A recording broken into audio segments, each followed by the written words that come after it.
Hello, everyone, and welcome to ROKStudios. I'm Stan Miller. I'm PR and Analyst Relations Manager for Rockwell Automation in the EMEA region, and I'm joined today by Ana García Arias. She is Cybersecurity Global Business Information and Security Officer at Iberdrola. Yeah. Ana, welcome to the studio. Thank you for having me today here. So, our topic today is the best practices for building a cybersecurity strategy.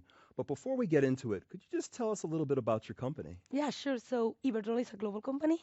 Our main goal is to deliver energy to our clients. We have our company is in many countries. You may know Scottish Power in the UK or Avangrid in the USA, and then Iberdrola as a brand is globally known. So I will say that our main goal is to deliver energy to our clients and never stop giving them that. Critical in our for everything, all parts of our lives, Sure. certainly. So let's get into the topic a little bit. From your perspective, how do organizations ensure they maintain and improve their overall security posture in both IT and OT while still achieving the executive requirements for enterprise connectivity? That's a very good question, Stan. So, well, let me start with a little bit of history. So, traditionally, sorry, the OT side of the cybersecurity was a little bit isolated. It works in a isolated model. But in the latest years, we have been seeing how we have the need of coordinated between the IT and the OT teams. So I do believe that the main word here is coordination, is working together. So IT and OT teams, we are following the same goals. We want everything to be secure and everything to be available.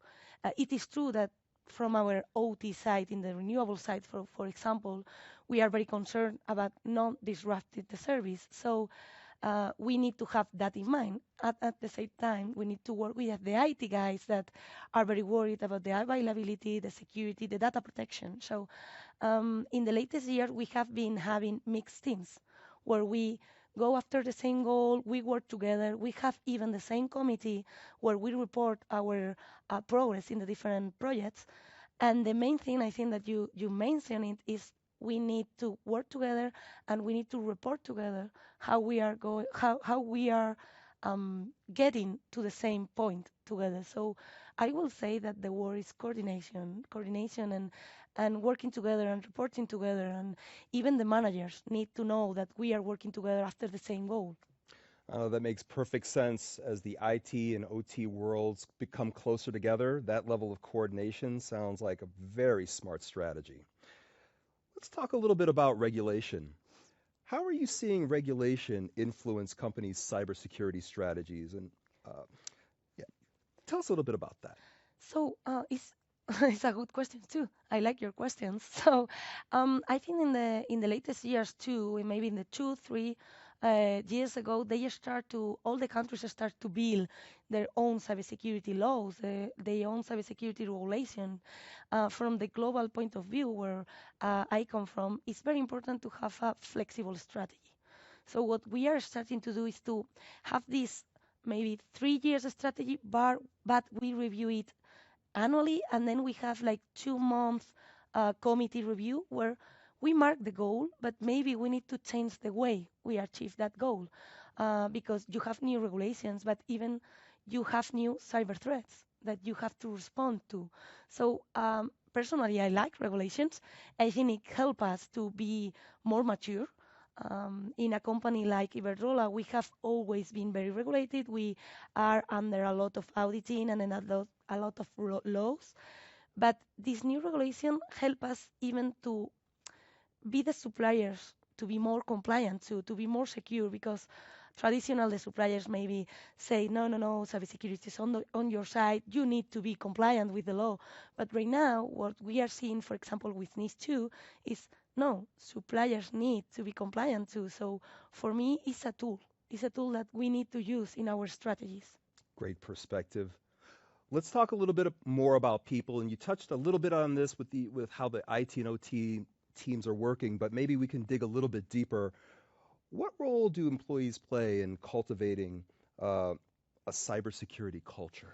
They are crucial. They are the first line of defense. They are the ones that when something fails, like a technology fails, they are there. So I think it's very, very important to train them and to train them in a easy way.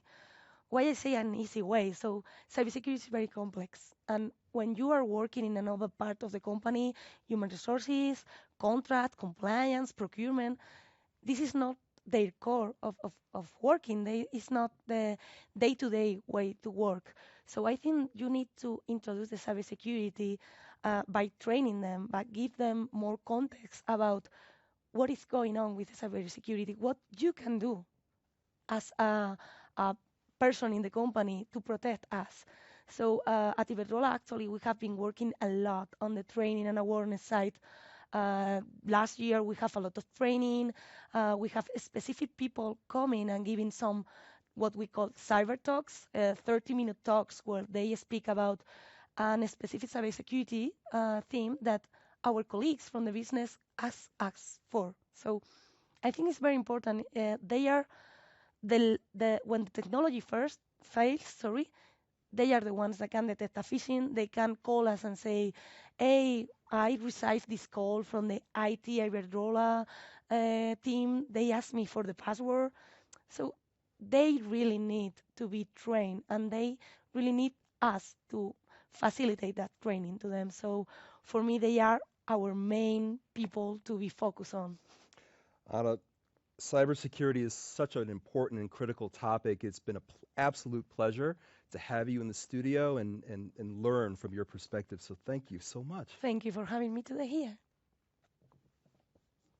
And thank you for watching. If you'd like to learn more about industrial cybersecurity solutions, visit rockwellautomation.com.